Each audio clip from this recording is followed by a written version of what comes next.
Assalamualaikum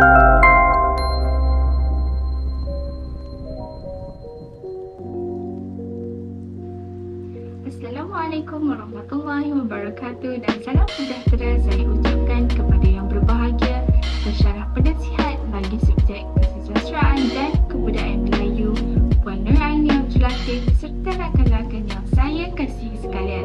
Hari ini saya ingin mengupas kisah yang terdapat dalam novel Senjakala karya Baharudin Tahar dengan menyentuh sedikit kritikan berunsur saranan. Pertama-tama, apakah yang dimaksudkan dengan kritikan saranan? Kritikan saranan merupakan kritikan yang cenderung menganjurkan sesuatu untuk memperbaiki kekurangan atau memantapkan lagi unsur-unsur yang membina sesebuah karya atau memberi alternatif dari sisi teknik. Dalam erti kata lain, kritikan saranan mengalirkan nilai positif dan amat signifikan kepada khalayak pembaca, pengarang dan ujian kritikan sastra itu sendiri. Kita menyedari bahawa betapa teks sastra itu bersifat subjektif. Dalam melaksanakan kerja kritikan sastra pula, pengkritikan sewajarnya bertindak secara objektif dan perhatian serta profesional. Betapa pentingnya unsur kritikan kesusastraan ini memang tidak boleh dinafikan lagi. Fungsinya dianggap sebagai neraca untuk membuat pertimbangan-pertimbangan mutu dan nilai terhadap sesebuah karya, kerana pengkritik mesti memberikan justifikasi kritikannya itu.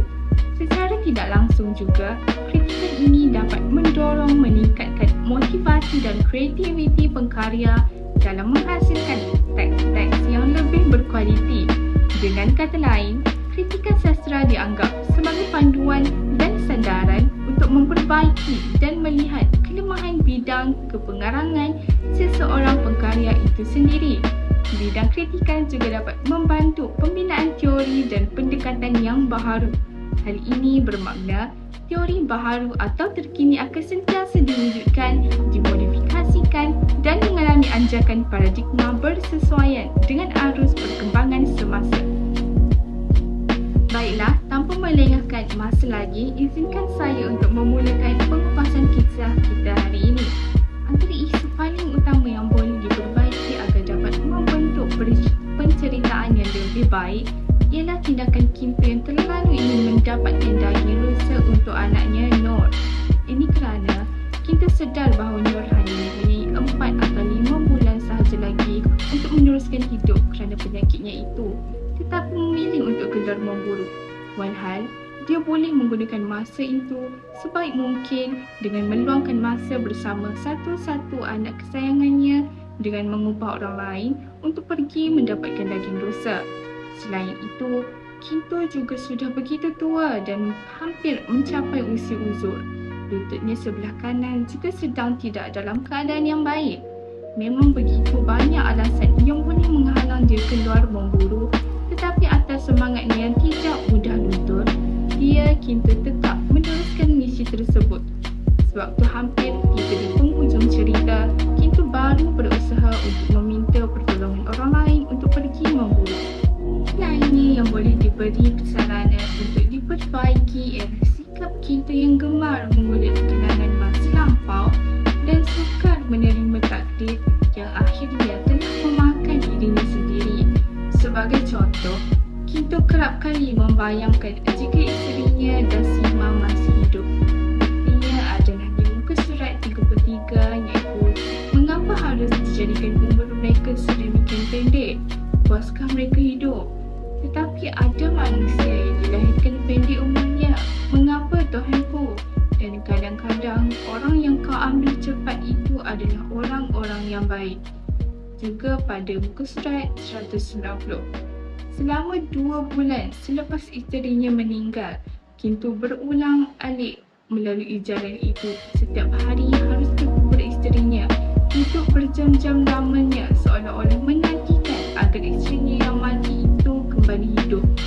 Ayat tersebut menunjukkan bahawa Kintu seperti menyoal takdir yang ditentukan oleh Allah dan tidak mampu untuk menerima kenyataan di mana isterinya sudah dijemput Ilahi.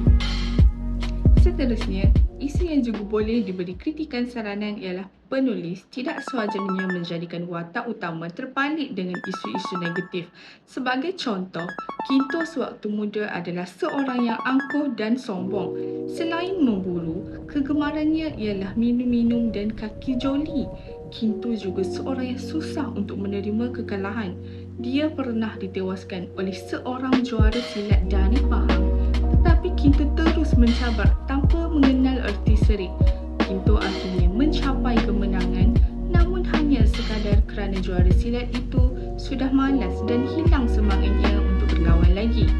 Kedua-dua peristiwa ini boleh dibuktikan pada muka surat 100.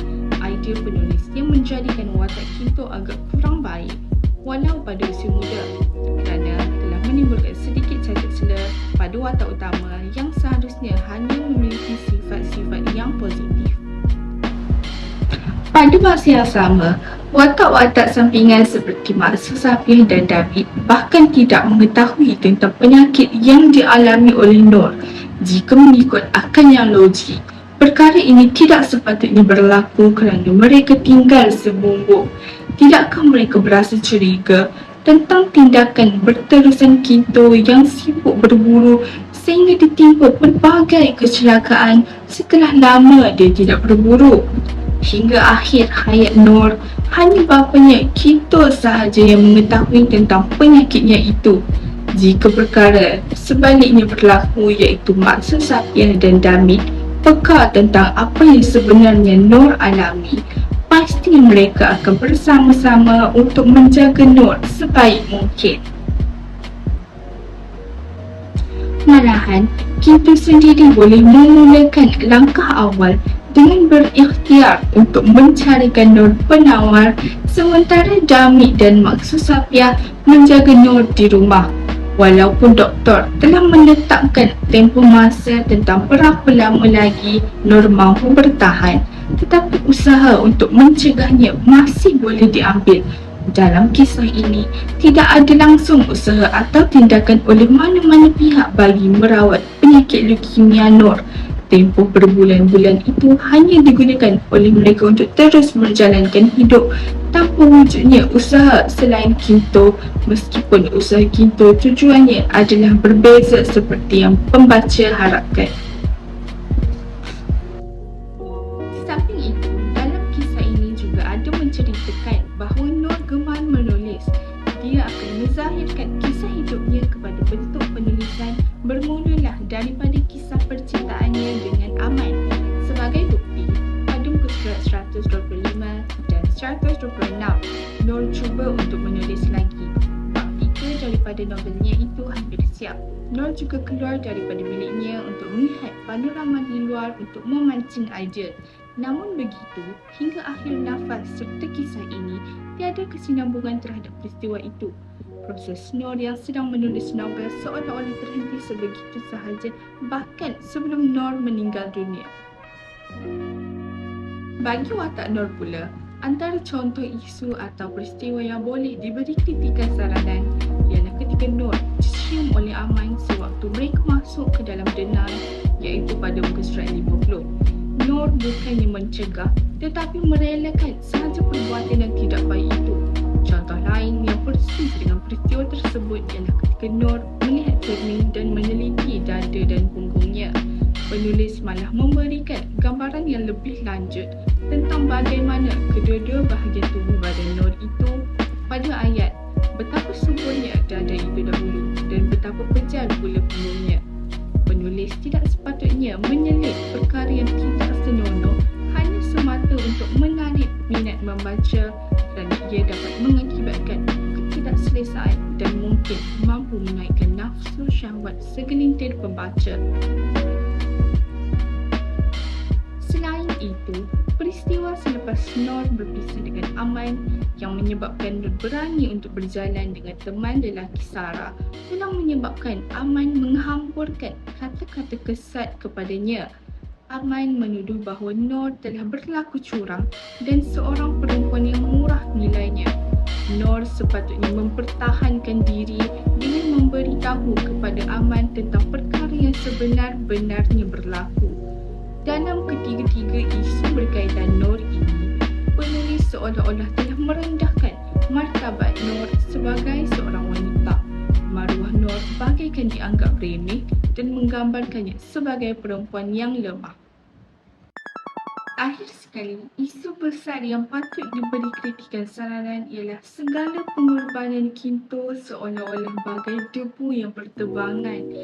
Sehingga akhir penceritaan, Nur bahkan tidak sempat untuk merasai daging rusa, dan ini juga menunjukkan bahawa Kinto yang keluar dari rumah hampir berbulan-bulan hanyalah sia-sia. Penulis tidak sepatutnya menjadikan kisah ini berakhir hanya sebegitu sahaja, kerana seumpama masa yang dihabiskan oleh pembaca untuk menghabiskan cerita ini hanya terbuang begitu sahaja. Di hujung penceritaan, watak-watak utama tidak mencapai apa yang dihajati. Walaupun Kinto percaya untuk mendapatkan daging rusa, dia tidak sempat untuk memberikan daging itu kepada Nur. Manakala Nur pula tidak berkesempayan untuk merasai daging yang diidam-idamkan itu. Sebagai kesimpulan, novel sejak kali ini benar-benar menguji pemikiran para pembaca. Walaupun banyak aspek yang masih boleh diperbaiki oleh penulis, kita sendiri tidak begitu yakin tentang apa yang ingin disampaikan olehnya. Mungkin masih ada sesuatu yang tersirat dari isi penceritaan yang tidak mampu kita rungkai di akal.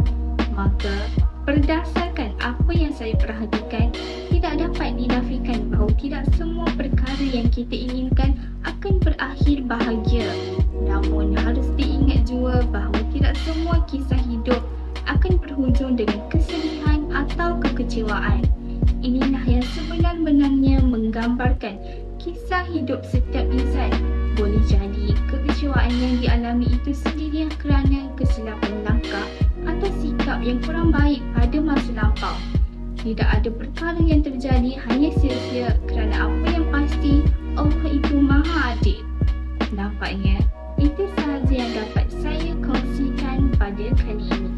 Semoga segala yang saya unsurkan dapat dipertimbangkan dengan baik oleh semua pihak yang terlibat, di samping mampu untuk menyebarkan manfaat dan kesedaran untuk para pengarang bahkan kepada setiap lapisan masyarakat, agar karya-karya kesusastraan yang bakal dihasilkan kelak lebih berkualiti dan bermutu tinggi. Sebelum itu, izinkan saya akhiri perbentangan ini dengan dua rangkap pantun. Bunga tertap di atas para, anak dusun pasang pelita. Kalau tersilap betul bicara, jemari disusun, maaf dipinta. Siang hari makan kuaci, makan bersama ibu terkasih. Cukup sekian bicara hari ini. Saya ucapkan terima kasih. Assalamualaikum warahmatullahi wabarakatuh. Hai, Assalamualaikum. Alhamdulillah, kita berjumpa lagi di saluran YouTube Nur Samila Samsudin. Mungkin kali ini saya ingin kongsikan bahan bacaan saya yang berjudul Senjakala. Buku ini terbitan Dewan Bahasa dan Pustaka karya Baharudin Kahar. Ia sebenarnya mengisahkan seorang tua yang bernama Kinto. Kinto ni seorang pemburu yang sangat handal di zaman mudanya.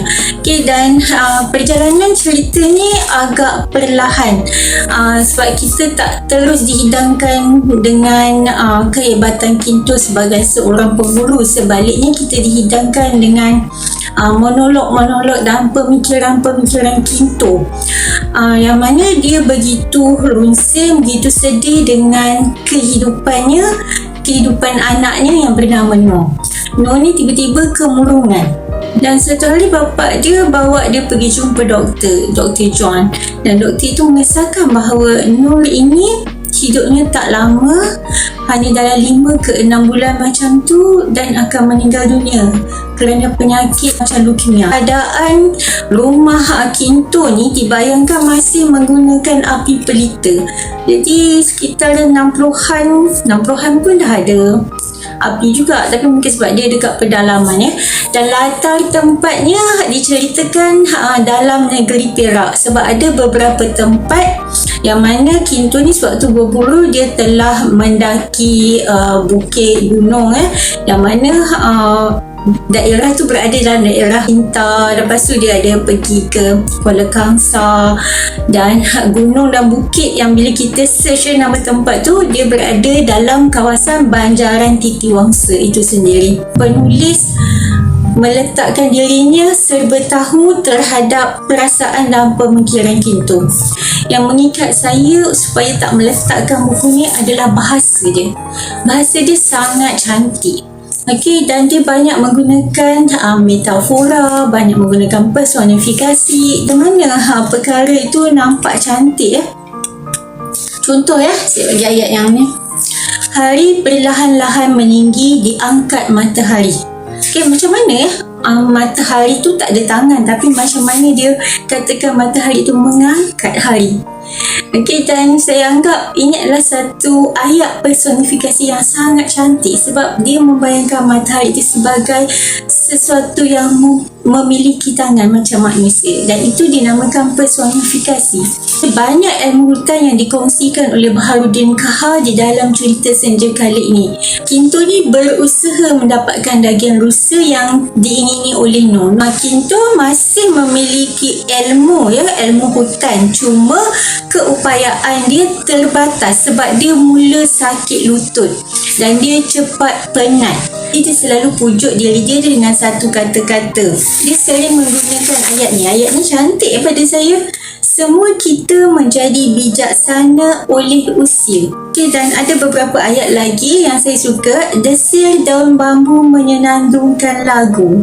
Kita boleh bayangkan tau, serumpun pohon bambu atau buluh tu dengan daun dia yang halus-halus, terjuntai-juntai tu ditolak dengan angin dan dia meliuk. Seolah-olah sedang menyanyi, menyenandungkan lagu. Kita tahu kan bunyi desiran angin bila dia menolak daun kan? Dia bunyi dia sangat halus, sangat merdu, lagi dia adalah daun buluh Okay, dan setiap kali perkataan-perkataan ini diungkapkan membayangkan situasi dalam hutan, hati kita rasa macam sejuk. Kita boleh rasa seolah-olah kita berada kat hutan tu. Okay, dan banyak ilmu-ilmu kemandirian yang dikongsikan oleh Baharudin Kahar di dalam cerita ini, sehingga saya rasa macam impress gila tau. Macam mana penulis ni boleh mengetahui tentang ilmu hutan ni. Dan saya mula tertanya, adakah dia juga adalah salah seorang pemburu yang pernah berburu rusa, masuk sendiri ke dalam hutan dan memiliki pengalaman tersendiri. Dan saya sangat admire dengan penulis yang memiliki ilmu begini melalui pengalaman sendiri. Kalau orang tu tulis melalui pengalaman, penulisan dia akan jadi lebih hidup. Okay, dan kita nak ambil pengalaman tu, kita nak rasa bagaimana dia meletakkan pengalaman tu dalam bentuk aksara, susunan aksara. Okay, dan buku-buku begini memang pada saya sangat mahal nilainya. Saya suka bila penulis mewujudkan satu hubungan di antara manusia dengan hutan. Dan satu lagi hubungan yang sangat cantik sekali bila dia berjumpa dengan sahabat karibnya Batin Hitam, iaitu masyarakat asli Temia. Okay, kita tahu bahawa masyarakat orang asli ni dia tidak mudah untuk mesra dengan orang yang datang ke perkampungan mereka. Mereka adalah masyarakat yang amat pemalu kalau kita baca dan kaji budaya dan perwatakan mereka. Tetapi bila kita sudah menjadi sahabat mereka, mereka sanggup menggadaikan nyawa. Okay, kerana kepercayaan mereka kepada seseorang itu sebenarnya tidak mudah, tetapi bila dah terikat, susah nak pecah. Persahabatan Batin Hitam dengan Kinto ni, sewaktu mereka berdialog, sangat menyentuh hati. Perburuan itu kita lihat dalam cerita ni secara zahiriahnya perburuan itu adalah perburuan seekor rusa untuk anak gadisnya. Tetapi bila kita baca sampai akhir, sebenarnya fokus dia adalah perburuan pencarian diri Kintuk itu sendiri yang telah hilang semenjak kematian Dasima, isteri dia. Banyak yang sebenarnya kita boleh belajar daripada novel Senjakala ini, selain daripada cerita Kintuk mencari seekor rusa untuk anaknya bernama No tu. Sebab kesungguhan dia, kekentalan dia, semangat dia, pencarian diri dia buatkan kita rasa macam ada sesuatu yang meresap dalam diri kita sehingga perasaan kita boleh campur. Saya tak macam speechless jugalah sebab buku ni pada saya bila dah habis baca tu, mula-mula memang slow sangat. Memang mula-mula slow, tapi bila kita dah baca benda tu meresap perlahan. Sekian dulu ulasan saya, perkongsian saya untuk buku Senjakala hasil karya Baharudin Kahar, terbitan Dewan Bahasa dan Pustaka. Buku ini berharga cuma RM15 sahaja, tetapi ilmu di dalamnya dengan bahasa di dalamnya sangat tinggi nilainya. Assalamualaikum warahmatullahi wabarakatuh.